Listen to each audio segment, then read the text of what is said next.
gracia y paz sea otorgada a su vida. Bendecimos la vida del pastor Pablo, que está siempre conectado desde Ascensión, nos está mirando, y a cada uno de los pastores que en el transcurso de la semana se conectan y nos observan. Sean bendecidos de una manera especial. Esperamos que la palabra pueda llegar a sus vidas, llegar a sus pensamientos y corazones. Bendecimos también a los que hoy nos están visitando, a los que vienen por primera vez. Siéntase como en su casa, casa set, y abre las puertas para que usted pueda sentirse a gusto. Sean bendecidos y bienvenidos en este su lugar de refugio, el lugar en el que yo sé que el Señor tiene palabra para llenar y restaurar. Amén. Quiero hablar una palabra en la cual confrontó algunos de los pensamientos y palabras que comúnmente manejamos nosotros como hijos del Señor, y nos hace cambiar los vocablos o el uso de algunas palabras ideológicamente hablando. Ahora en el término ideológico, no hablo en el término secular. Hay palabras que para nosotros se nos complica, y que una palabra, como decían por ahí, no hay palabra mal dicha, sino palabra maldecida. Pero no hay una palabra que se diga mal, sino que el concepto que le damos a dicha palabra nos desvincula y nos desvía de una visión o de un propósito establecido. Cuando el Señor hablaba, la forma en la que se expresaba o el concepto con el que decía las cosas era como una intención. El Señor siempre fue intencional en lo que quiso enseñarle a la iglesia. Solo que para la cultura nuestra y la época en la que vivimos, no entendemos en plenitud los conceptos, y eso hace que manipulemos o distorsionemos el concepto de la palabra del Señor. Entonces, para poder entender una palabra dada por el Señor hace más de 2000 años, tenemos que trasladarnos al tiempo y comprender los vocablos. Siempre lo he dicho en algunas de las clases de hermenéutica y en ocasiones en público, que incluso en nuestros dialectos, en nuestra forma de hablar, hay diversidades de palabras que en algunas regiones puede significar algo, pero en otras regiones significa otra cosa. Si yo le dijera, hermano, el día de hoy está bueno para comernos un duro frío, ya vi cómo las arrojaron algunas secas, un duro frío, ¿no? Se va a comer un duro frío, un helado, un duro frío en la zona del sur, ya Maracaibo, allá en Venezuela. O, hermano, vamos a comernos un bambino. Si yo le digo vamos a comernos un bambino, quizás bambino creo que es en Italia, le dicen a los niños, ¿no? Bambino, qué bambino tan bonito. Pero bambino en venezolano es un boli,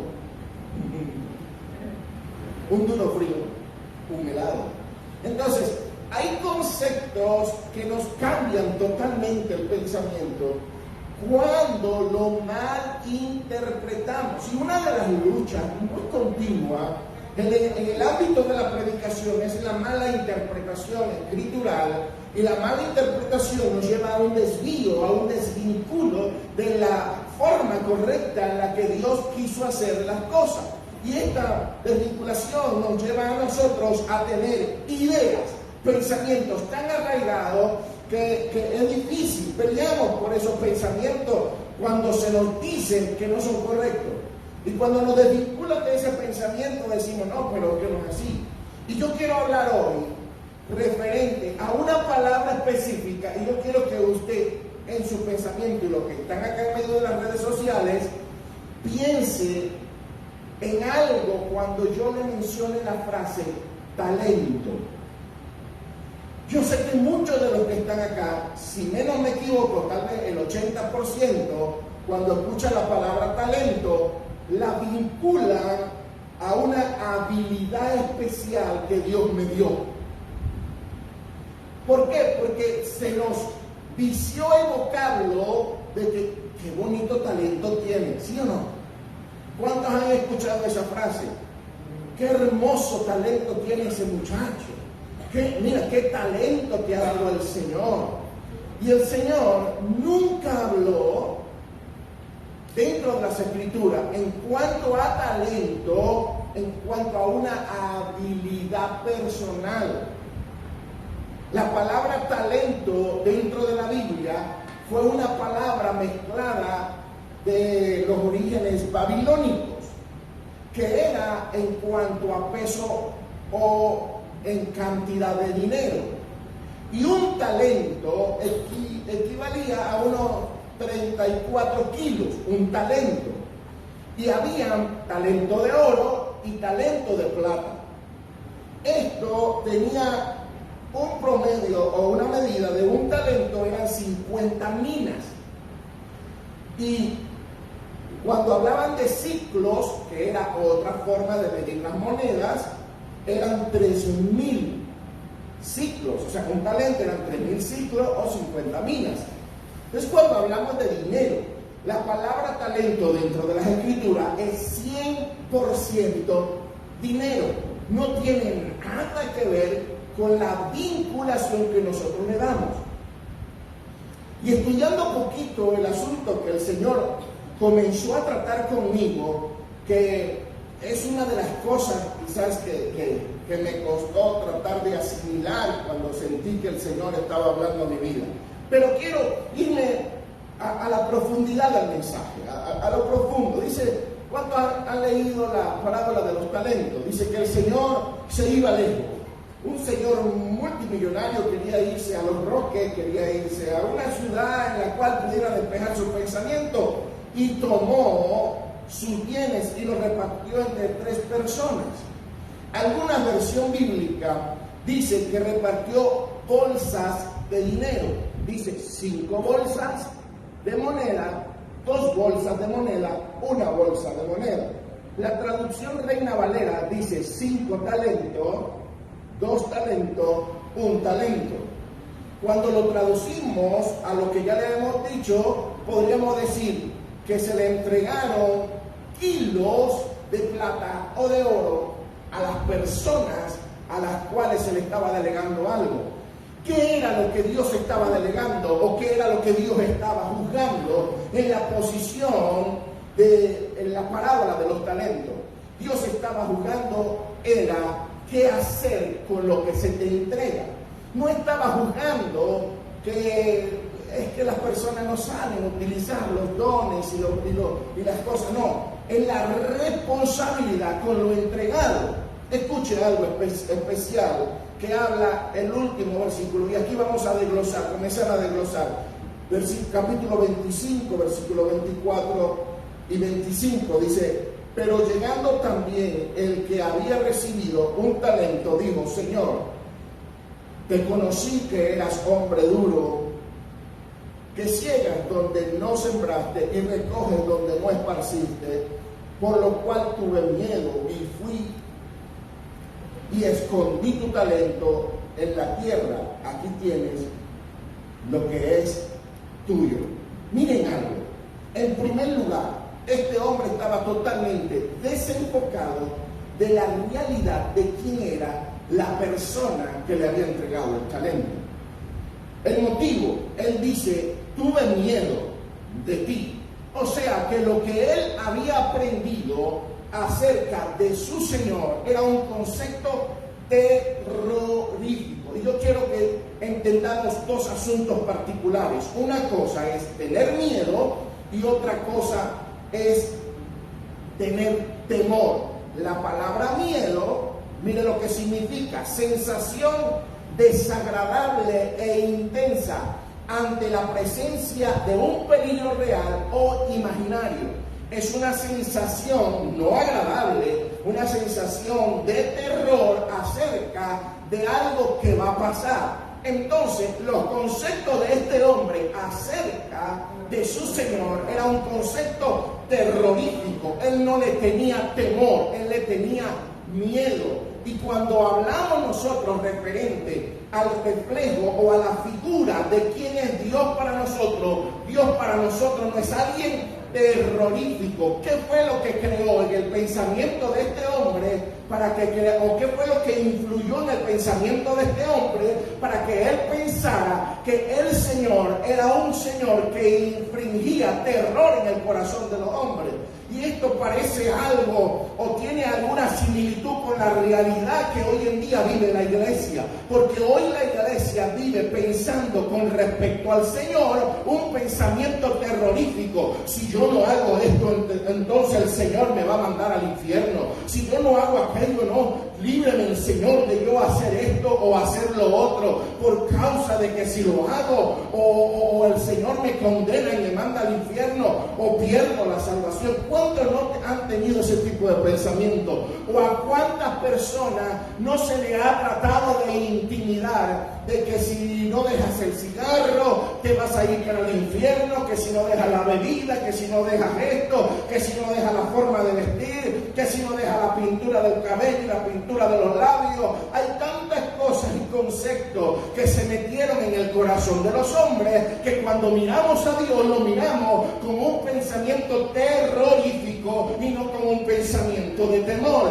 Este hombre tenía una influencia en su pensamiento y dijo: sé que tú eres un hombre terrible, por lo tanto escondí mi talento. Otra de las cosas, y que quizás muchos teólogos podrán corregirme en este asunto, pero yo me quiero meter, como decimos en Venezuela, en camisa de 11 varas. O sea, me quiero meter en problema en esta hora. No sé si con los teólogos o con los que me están escuchando, pero quiero decirles algo. Este hombre tenía tantos conceptos erróneos que le dijo: yo sé que tú cosechas donde no sembraste y recoges donde no esparciste. ¿Cuál sería el concepto de alguien que agarra lo que no es suyo? Ahora, yo podría catalogar a Dios que está tomando algo que no es de Él. No, Dios solo toma lo que le pertenece. Dios no va a agarrar las cosas que Él no haya sembrado. Dios no va a cosechar donde Él no haya esparcido. Y quizá muchos van a decir: no, pero es que el Señor es así. No, mi Dios no es así. Mi Dios solamente cosecha en donde sembró y recoge de lo que Él esparció. Por lo tanto, hay una palabra que Dios siembra en el corazón de los que lo escuchan, y en el momento determinado Él busca la cosecha dentro de dicho corazón. Por lo tanto, este personaje que estamos hablando, de los últimos que le dijo: Señor, tuve miedo de ti, por lo tanto escondí el talento que me diste, escondí los 34 kilos de oro que me obsequiaste por un momento y lo guardé, lo escondí, por lo tanto yo tuve ese temor, aquí está lo tuyo, no lo quería perder. Entonces, ¿qué conceptos hoy en día manejamos referente a Dios? Porque tuvo que haber pasado en la vida de este hombre, que tuvo que haber pasado en la vida de este individuo para que adquiriera tales conocimientos acerca de su Dios. Este es un pensamiento totalmente desvinculado de la gracia. Este es un pensamiento totalmente desvinculado de la verdad. Entonces, cuando nosotros desvinculamos la realidad de Dios sobre nuestras vidas, comenzamos a pensar acerca de Dios totalmente diferente. Y es lo que ha pasado a través de la historia. La historia se ha encargado de meter conceptos en los pensamientos de la vida, diciéndole cosas incorrectas acerca de Dios, para que a Dios se pueda buscar por medio del miedo y no por medio del temor. Ahora miremos quizás un concepto acerca del temor. Dice: sensación de inquietud que provoca la necesidad de huir ante alguna persona o cosa que consideramos peligrosa. ¿Ves que el temor es diferente? El temor es una sensación que viene en un momento determinado que nos dice: huye, porque lo que se te está presentando puede ser peligroso para tu vida. Entonces, lo que influye Dios en nuestra vida no es miedo, no es un terror, no es: si lo hago, Dios me va a matar. Está esperándome Dios con su tridente, con su arma blanca, con los rayos del cielo, así tipo Zeus, esperando que yo peque y que yo falle para lanzarme un centellazo y matarme. Si eso fuera así, más de uno tuviéramos la cabeza rodando en el piso, ¿sí o no? Pero hoy entendemos su gracia, hoy entendemos su amor, hoy entendemos su misericordia. Hoy entendemos que somos justos no por lo que nosotros hacemos, sino por lo que Él ya hizo en la cruz del Calvario por motivo de nosotros. Hoy la justicia de nosotros es como trapo de inmundicia, dice la Biblia, pero la justicia de Dios aplicada en nuestras vidas, entonces esa es la justicia que Él mira, que Él observa, que Él tiene presente, no la justicia del hombre, la justicia de Cristo en nosotros. Esa es la justicia que Dios ve. Entonces, ¿qué conceptos había recibido este personaje acerca de Dios? Y quizás este personaje es un reflejo de lo que hoy vemos en nuestra sociedad cristiana. Este personaje es un reflejo de lo que hoy vemos en nuestras sociedades evangélicas, en la que a Dios se le tiene miedo, en la que a Dios se le causa terror o se le influye terror a los hombres por causa de lo que Dios puede hacer en su vida. Cuando el sacrificio de la cruz produjo paz para el ser humano. Siempre lo he dicho, cuando Cristo murió dijo un tetelestai, dijo un consumado es, un pago yo en totalidad, lo que el hombre necesitaba pagar, yo lo pago. El hombre ya no debe nada, el hombre ya no tiene necesidad de pagar sacrificios, pagar alguna cosa para recibir la gracia que yo hoy le otorgo gratuitamente. Usted no tiene que hacer nada, amado hermano, lo único que usted necesita hacer es ser agradecido. Más nada, más nada, porque el agradecimiento nos va a llevar a nosotros bajo una influencia de temor. Soy agradecido porque, temo a Dios porque soy agradecido. Temo al Señor y no lo quiero defraudar. Voy a huir a esta sensación que está provocando en mi corazón quizás algo que me va a hacer caer, que me va a hacer perder, que me va a hacer, y no porque me vaya al infierno, sino que defraudo al que me amó. ¿Sí me explico en este ámbito? Entonces, ¿qué pasa en la vida de un creyente cuando tenemos una influencia como esta? Comenzamos a enseñar lo mismo, comenzamos a manipular a gente. Amados, cuando yo llegué acá, y no voy a decir nombre de iglesia ni nombre de personas, pero cuando yo llegué acá, visité una iglesia a la cual cada uno de los mensajes que yo escuchaba era: se van a ir al infierno los que no diezman. Aquel que no ofrende se lo lleva al diablo y su economía se va a la ruina.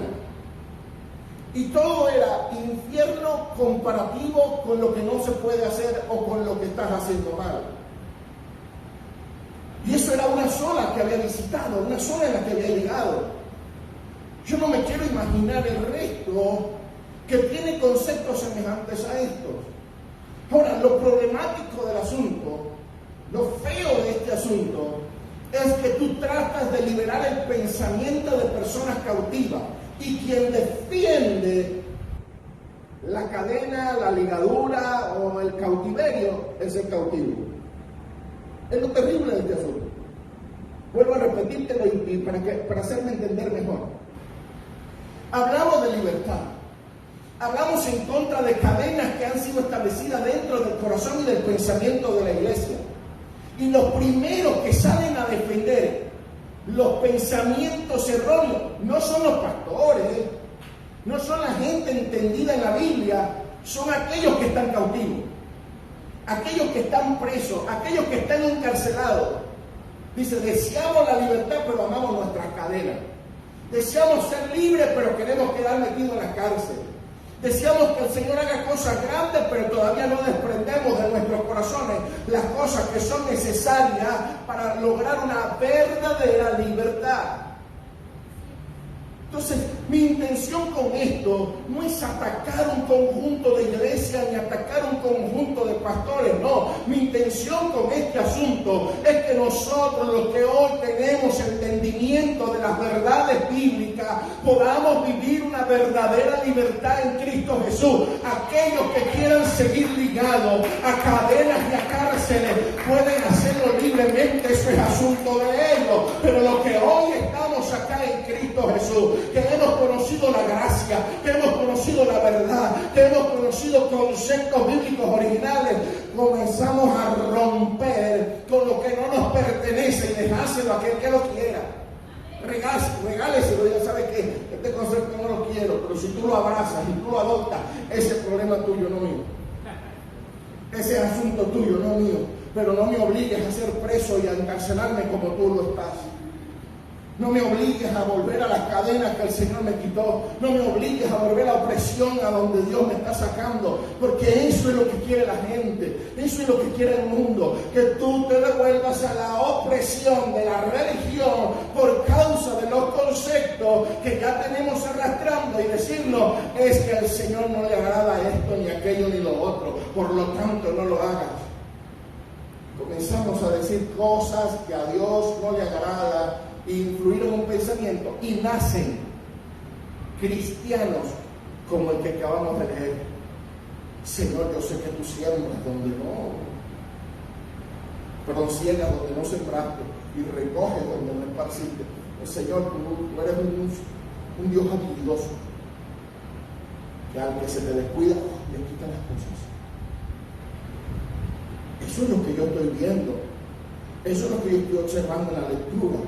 Los otros dos, uno lo metió al banco. Digo, yo sé que esto se puede multiplicar de una u otra forma, lo voy a meter al banco. Y el banco le dio intereses. El otro lo invirtió en bienes y raíces. No lo dice la Biblia, lo especulo yo.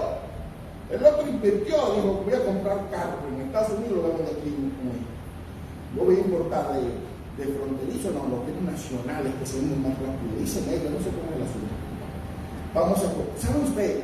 Una de las más grandes empresas del mundo, dice que es, y espero que por favor manden sus ofrendas porque le voy a hacer publicidad ahorita.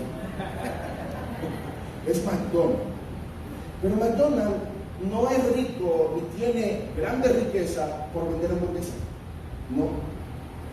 Sus finanzas vienen por los bienes y raíces. Cada local lo compran y se hacen propietarios del terreno, del local. Todos sus locales son propios. Entonces, ¿qué hacen? Comprar locales y terrenos a nivel mundial. Y por eso ellos tienen una concepción multimillonaria. No por vender hamburguesa. La hamburguesa es una fachada. El comprar un territorio en Dubái y que ir con McDonald's, para ellos es un lujo. Esa es su meta. Entonces, a ese que se le dieron 5 bolsas de dinero, 5 bolsas, no de pesos, ni de 5, ni de 10, no. Dice que eran 5 talentos, 34 kilos de oro en cada uno de los talentos. No le dieron cualquier cosa. ¿Cuál era el juicio que Dios estaba estableciendo en este ámbito? El no saber administrar lo que Dios te dio. Ojo, lo que Dios te dio, y aquí voy con una serie de cosas que quizás tú tienes que pensar y analizar. Lo que Dios te dio en primera instancia fue una familia. Entonces tú tienes que saber administrar una familia. En segunda instancia, lo que Dios te dio fue un trabajo. Entonces tú tienes que saber administrar un trabajo, sea cual sea.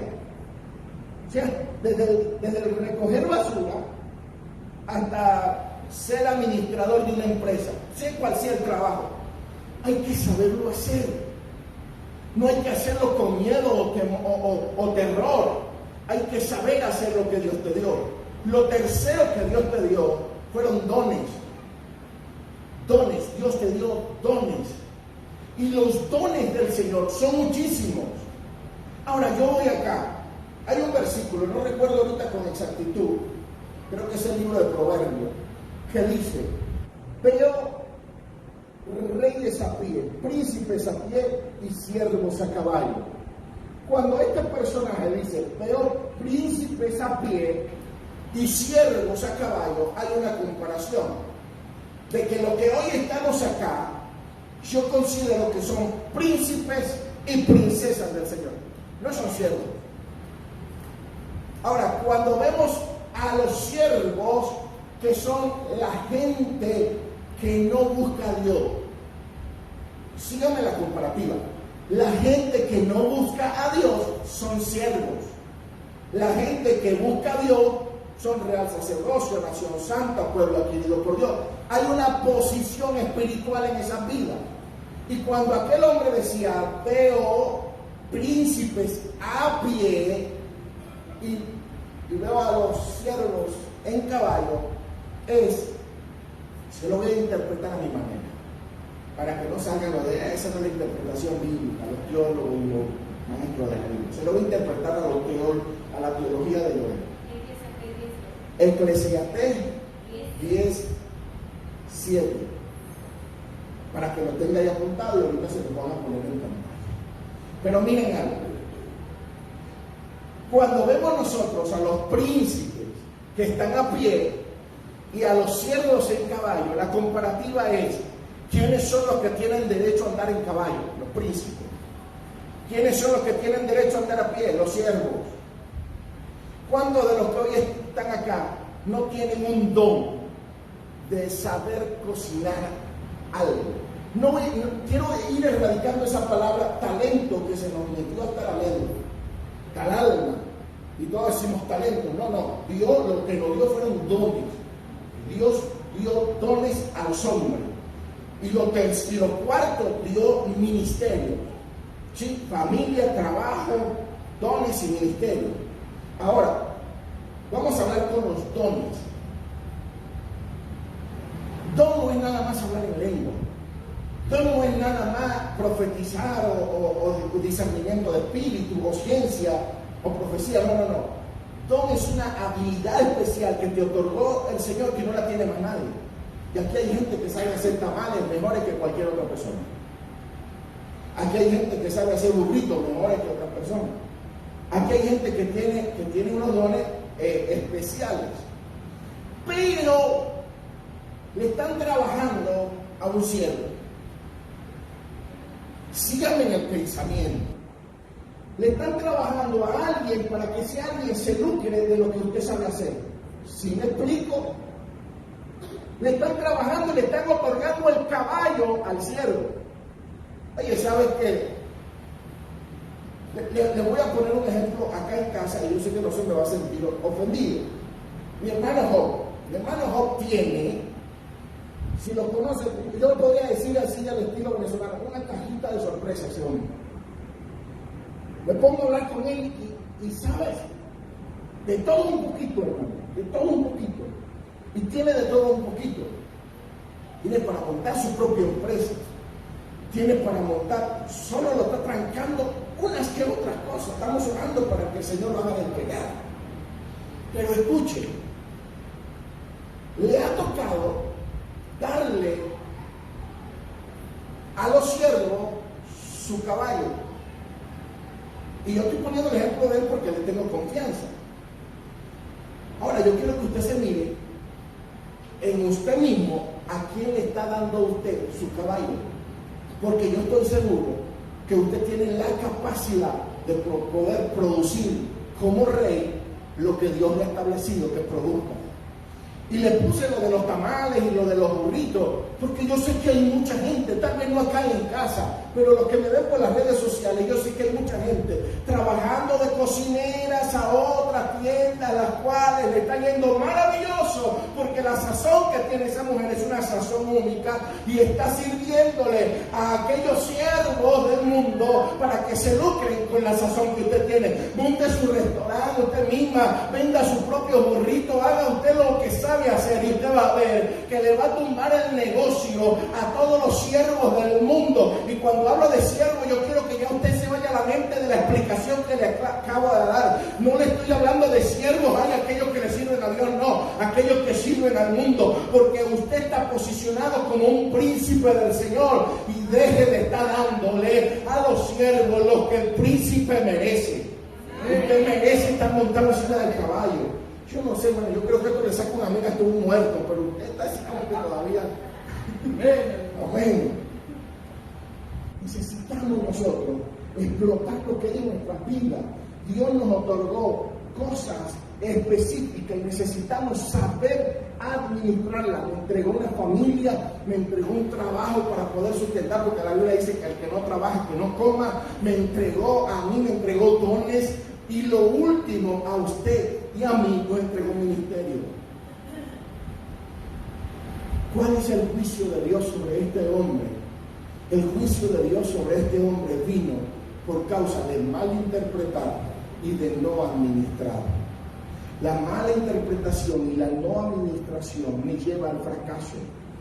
Por lo tanto, si usted quiere, dentro del ámbito de la iglesia, ser un triunfador, y hablo del ámbito de la iglesia porque aquí no hay mejor socio, ni mejor hombre que nos pueda impulsar en los ámbitos de la vida que Cristo Jesús. No hay mejor persona que Él, no hay mejor socio que Él. Si usted quiere crecer, prosperar y subir en este ámbito, asóciese con el Señor y comience a ministrar bien lo que Dios le dio. Y va a ver cómo cada una de las cosas que usted haga se multiplica. Hay más palabras dentro de las Escrituras de dinero que cualquier otra palabra. Por lo tanto, yo tengo que ser astuto y sabio en el ámbito que Dios me está otorgando a mí para yo administrar. Porque si hay un Dios que quiere prosperar a su iglesia, ese es el mío. Si hay un Dios que no lo quiere ver usted en ruina, ese es el mío. Si hay un Dios que no lo quiere ver usted en el mal, en el infierno, ese es el Dios a quien yo le sirvo. Por lo tanto, necesitamos ser buenos administradores de las cosas que Dios nos otorgó. Así que rompamos con los conceptos que nos llevan a tenerle miedo al Señor e implementemos los conceptos que nos llevan a tenerle temor al Señor, y comencemos a administrar las cosas que Dios nos dio a administrar. Bendiciones a los que nos miran por medio de las redes sociales. Gracia y paz otorgados a ellos. Hoy nos quedamos con la iglesia para seguir ministrando poco más.